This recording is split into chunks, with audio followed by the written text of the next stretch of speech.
Hey guys, welcome to the conceptuals. मेरा नाम है देवेंद्र सिंह तोमर और आज हम एक बहुत बड़ी खबर के बारे में डिस्कस करने जा रहे हैं। वो क्या है? नेशनल रिक्रूटमेंट एजेंसी, ठीक है, जिसके बारे में कैबिनेट मिनिस्ट्री से अभी एक डिसीजन आया है, मतलब कल रात में आया था, ठीक है। उसके बारे में एक बहुत ही अच्छी चीज आई है ऐसे लोगों के लिए, ऐसे एस्पायरेंट्स के लिए जो कंटिन्यूसली बहुत दिनों से स्ट्रगल कर रहे हैं। प्री क्लियर हुआ लेकिन उसके बाद उनका मेंस नहीं निकलता है, फिर से प्री के लिए फॉर्म भरते हैं, वापस से वही प्रोसेस उनको गुजरना पड़ता है। तो इस सब से बचने के लिए हमें हमारी सेंट्रल गवर्नमेंट ने एक बहुत ही अच्छी चीज़ दी है, एक बहुत ही अच्छी प्लान लॉन्च किया है, ठीक है, जिसे आज हम जानेंगे कि आखिर ये कैसा है, क्या है, कैसे वर्क करेगा, हमारे लिए अच्छा है कि नहीं, ठीक है। ये सारी चीज़ें हम जानेंगे, ठीक है। तो चलिए स्टार्ट करते हैं, ठीक है। तो जो पहली चीज हम देखेंगे, नेशनल रिक्रूटमेंट एजेंसी, जिसे एनआरए कहा जाएगा, ठीक है। इसमें यह बोला जा रहा है कि जो एनआरए होगा वो एक कॉमन प्रिलिमिनरी एग्जाम कंडक्ट कराएगा, ठीक है, अलग अलग सेंट्रल गवर्नमेंट की रिक्रूटमेंट्स के लिए, ठीक है।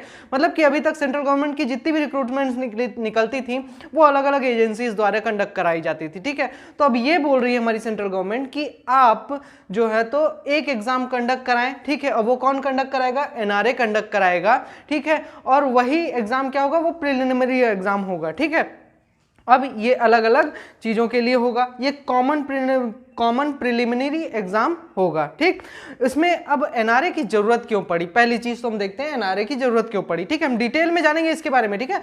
एनआरए की जरूरत क्यों पड़ी? एनआरए की जरूरत इसलिए पड़ी क्योंकि देखो जो एस्पायरेंट्स होते थे उनको अलग अलग एग्जामिनेशंस के लिए अलग अलग एग्जाम देने पड़ते थे। इसकी तैयारी अलग से करो, उसकी तैयारी अलग से करो, यार बहुत ज़्यादा कंफ्यूजन क्रिएट हो जाता था, है ना, सेंट्रल गवर्नमेंट की जॉब्स के लिए। हाँ, एक चीज़ और कि ये जो है प्लान, ये सिर्फ सेंट्रल गवर्नमेंट की जॉब्स के लिए है। स्टेट गवर्नमेंट की जॉब्स जैसे अभी तक उनके लिए एग्जामिनेशंस होते थे वैसे ही एग्जामिनेशंस उनके अभी भी कंडक्ट कराए जाएंगे, ठीक है। लेकिन सेंट्रल गवर्नमेंट की जॉब्स के लिए आपके लिए ये प्लान लॉन्च किया गया है, ठीक है। और इसकी ज़रूरत इसलिए भी पड़ी, जैसा कि किसने कहा, सी चंद्रमौली जी ने, जो कि सेक्रेटरी हैं किसके? Department of personal and training के। उन्होंने बताया कि जो एस्पायरेंट्स थे लगभग एक साल में 1.25 लाख के आसपास क्या निकलती थी? गवर्नमेंट वैकेंसीज निकलती थी, जिसमें कि 2.5 करोड़ से लेकर 3 करोड़ तक के एस्पायरेंट्स अप्लाई करते थे, ठीक है। अब क्या हो गया है? एक सिंगल एग्जाम कंडक्ट कराएंगे, ठीक है, सबको एक ही जगह इकट्ठा कर लिया जाएगा, ठीक है। अब ये इसलिए भी किया जा रहा है ताकि स्टूडेंट्स का जो पैसा बचाया जा सके, स्टूडेंट्स का जो पैसा लगता था अलग अलग एग्जाम के फॉर्म भरने में, वो बचाया जा सकेगा पैसा, ठीक है। एनआरए जो है तो कॉमन एलिजिबिलिटी टेस्ट कराएगा और इसका एग्जाम का नाम क्या होगा? Common eligibility test, CET, common eligibility test, ठीक है। अब चलिए देखते हैं इसके बारे में आगे भी कि क्या will NRA conduct exams for all the government agencies? नहीं, सारी गवर्नमेंट एजेंसीज के लिए नहीं। अभी फिलहाल के लिए इसने ये कहा है कि सिर्फ 3 एजेंसीज। कौन कौन सी? एक तो स्टाफ सिलेक्शन कमीशन, मतलब कि एसएससी, दूसरा रेलवे रिक्रूटमेंट बोर्ड आरआरबी, और तीसरा institute of banking personal selection, मतलब आईबीपीएस। इसके लिए वो एग्जाम कंडक्ट कराएगा। इन 3 एजेंसीज को कंबाइन करके एक एग्जाम लेगा। इनका प्रीलिम्स का जो एग्जाम होगा वो अब एनआरए लेगा, ठीक है। अब ये किस पोस्ट के लिए होगा? ये सिर्फ अभी ग्रेड बी के लिए और सी के लिए है, ठीक है, नॉन टेक्निकल पोस्ट के लिए है, ठीक है। अभी तक देखिए, जैसे इसमें पूरा जो फंडा आ रहा है किसका आ रहा है? यूपीएससी का आ रहा है। जैसे कि यूपीएससी क्या करता है? आईएएस, आईपीएस, आईआरएस, है ना, आईएफएस, इन सभी के एग्जाम्स यूपीएससी प्रीलिम्स एग्जाम अकेला लेता था। उसके बाद जो टियर 1 टियर 2 होता था अलग अलग डिपार्टमेंट्स को सौंप दिया जाता था कि आप अपना देख लीजिए, ठीक है। उसी टाइप से ये भी चलेगा आप, ठीक है।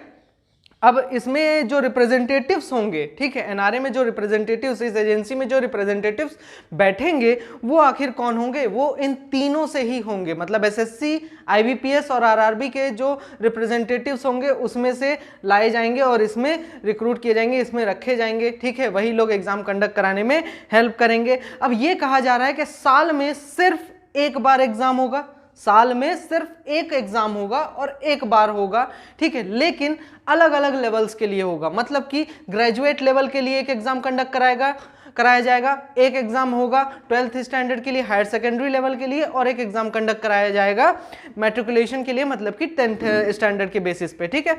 तो 3 लेवल्स के एग्जाम होंगे साल में, बेसिकली 3 एग्जाम होंगे, है ना, लेकिन पर हेड एक ही बार होगा, ठीक है, पर लेवल एक ही बार एग्जाम कंडक्ट कराया जाएगा।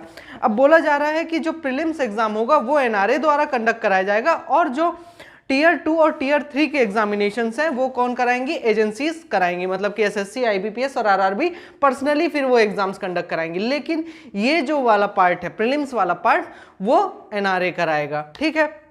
अब चलो ये बात तो ठीक है भाई कि एनआरए कंडक्ट कराएगा, कहाँ कराएगा और कैसे कंडक्ट कराएगा। बात तो ये उठती है कि how and where the exams will be conducted. Exams कैसे कंडक्ट होंगे, ऑनलाइन कंडक्ट कराए जाएंगे, ठीक है। और जो एग्जामिनेशन सेंटर्स होंगे, तो हमारी गवर्नमेंट बोल रही है कि एग्जामिनेशन सेंटर्स जो होंगे हर डिस्ट्रिक्ट में होंगे, लेकिन जो स्पेशल फोकस रहेगा वो 117 एस्पिरेशनल डिस्ट्रिक्ट्स में रहेगा, जो कि कब अनाउंस हुआ था, 2018 में शायद अनाउंस किए थे कि 117 एस्पिरेशनल डिस्ट्रिक्ट्स होंगे जिन पे स्पेशल फोकस रखा जाएगा एग्जामिनेशंस कंडक्ट कराने के लिए, ठीक है। अब बात ये उठती है कि इससे फायदा क्या हुआ, ठीक है। एग्जामिनेशंस मतलब ऐसे कंडक्ट करा के फायदा क्या हुआ। सबसे बड़ी बात तो यही है कि यार जो फाइनेंशियल बर्डन आता था एस्पायरेंट्स के ऊपर वो कम होगा। एग्जामिनेशन फीस जो भरते थे वो अब नहीं भरना पड़ेगा। जो मल्टीपल एग्जाम्स देने पड़ते थे अलग अलग मल्टीपल एजेंसीज के लिए, है ना, वो नहीं देना पड़ेगा। उनका जो ट्रैवलिंग का जो खर्चा आता था, जो उनकी बोर्डिंग का खर्चा आता था, जो उनका लॉजिंग, रहने का, खाने का, सब ये खर्चा अब बचेगा। क्यों? क्योंकि अब आपको अपने ही डिस्ट्रिक्ट में एग्जाम देने को मिलेगा, ठीक है। अब बात ये उठती है कि medium of common eligibility test क्या होगा, मतलब किस लैंग्वेज में आखिर ये कंडक्ट कराया जाएगा। तो गवर्नमेंट का कहना है कि इंडियन कॉन्स्टिट्यूशन के 8th शेड्यूल में जो लैंग्वेजेस की बात कही गई है, टोटल 22 लैंग्वेजेस हैं हमारे इंडियन कॉन्स्टिट्यूशन में। उन 22 लैंग्वेजेस में से 12 लैंग्वेजेस में ये एग्जाम कंडक्ट कराया जाएगा, ठीक है। ये चीजें किसने कही है, हमारी गवर्नमेंट ने कही है, ठीक है। अब बात करते हैं कि ये जो सीईटी का एग्जाम होगा ये वैलिड कब तक के लिए होगा। तो अच्छी बात तो ये है कि ये 3 साल के लिए वैलिड होगा। सबसे बड़ी बात तो यही है कि ये 3 साल के लिए वैलिड होगा, ठीक है। और आपका जो बेस्ट स्कोर होगा इस 3 साल के पीरियड में वो वैलिड, वो माना जाएगा, वो मान्य होगा, ठीक है। फॉर एग्जांपल मान लीजिए आपने इस साल एग्जाम दिया, सीईटी का एग्जाम दिया और आपके 100 मार्क्स आए, ठीक है। आपने सोचा कि यार मैं अगले साल फिर देता हूं, हो सकता है मैं थोड़ा इंप्रूव कर दूं, लेकिन आपने जब अगले साल एग्जाम दिया तो आपके 90 मार्क्स आ गए, मतलब कि घट गया, ठीक है। तो अब ये नहीं होगा कि आपका 90 मार्क्स अगर आप कहीं भी अप्लाई करेंगे मेंस के एग्जाम के लिए तो 90 मार्क्स आपका प्रेफर किया जाएगा, नहीं, ऐसा नहीं है। आपका जो बेस्ट स्कोर है 100 मार्क्स, वही 3 साल तक आपका वैलिड रहेगा और उसी को प्रेफरेंस दिया जाएगा, ठीक है। अब बात आती है नंबर ऑफ अटेम्प्ट्स, कितनी बार हम ये एग्जाम दे सकते हैं।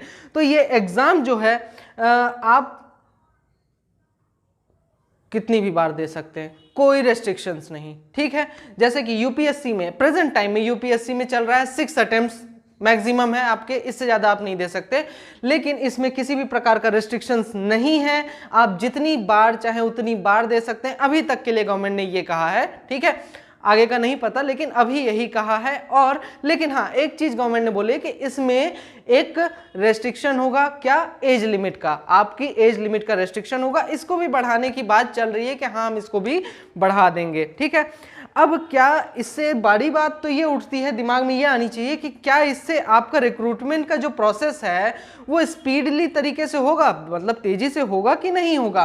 देखिए मेरे हिसाब से तो तेजी से होना चाहिए, क्योंकि देखिए क्या होता है कि एग्जाम अब एक बार में बल्क में होगा, इससे ये फायदा होगा कि जो क्रीम लेयर है ना, भीड़ घटेगी तो रिक्रूटमेंट मेंस के एग्जाम्स वगैरह आसानी से करवाए जाएंगे, कम लोग आएंगे, ठीक है। आपको बार बार मतलब रिपीटेडली वही एग्जाम नहीं कंडक्ट कराने पड़ेंगे वापस से उसी पोस्ट के लिए, ठीक है। तो ये चीजें होंगी, लेकिन बड़ी दिक्कत तो ये है कि ये तो करवा देगा, है ना, एनआरए तो करवा देगा एग्जाम, लेकिन क्या जो एजेंसीज हैं वापस से टीयर 2 और टीयर 3 का एग्जामिनेशन किसके हाथ में जाएगा, एजेंसीज के हाथ में जाएगा।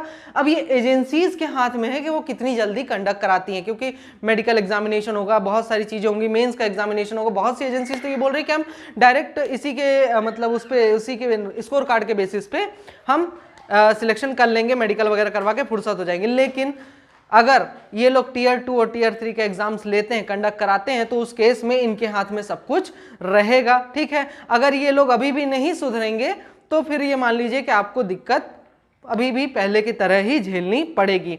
चलिए वो तो बात की बात है, हम देखते हैं अगला लास्ट चीज कि एनआरए में कॉस्ट कितना आ रहा है। एनआरए में जो टोटल पैसा लगाया गया है वो है ₹1517.57 करोड़, ठीक है। इतना पैसा लगाया गया 3 साल के लिए कि इतने में जो एनआरए है, एनआरए का सेंटर एस्टैब्लिश किया जाए और जो एग्जामिनेशन सेंटर्स हैं, एस्पिरेशनल जो डिस्ट्रिक्ट्स हैं, उन सबको डेवलप किया जाए 3 साल के भीतर। तो ये चीज़ कही गई है।